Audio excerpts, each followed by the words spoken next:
为着要减轻图书产业营运的负担，文化部宣布讲，自3月1日开始，图册出版品的收入免扣营业税。不过，这省起来税金要犹太伫倒位呢？各界拢有无同款的看法。最近这几档受到数位化加网络资讯发达的影响，台湾出版产业逐年衰退。文化部经过济届和业界、财政部等单位的讨论，决定为3月1日开始免订营业税。但是免税了后，实际上好着啥人如何执行？文化部表示，这是商业机制。毕竟它是一个产业，所以我们这里是尊重所有业者，他其实在我免税之后。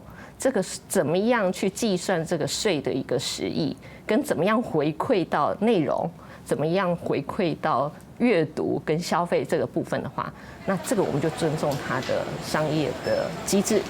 亲像经销商向出版社买册时阵，以及册店通路甲经销商落订单，落尾消费者买册，这3种情形拢免纳营业税。目前出版社和经销商大部分维持原本的定价，但对册店来讲，因颠倒是成本增加。但是中部无因为政府这个政策降价，所以伊的成本同款，阮是付出的成本是同款的。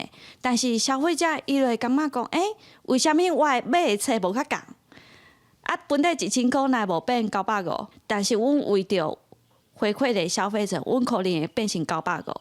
有的册店可能会安尼做，但是伊的规个成本都是悬的嘛。有业者表示，免税实际上带来效益真少，说落来若会当杀图书礼券，对产业来讲可能有较大帮助。文化部推的迄个免税这个政策，其实是规个进前前一任的部长郑部长来讲的新书售价规范里面的一个环节。后一步更加重要的配套措施是应该爱杀图书礼券。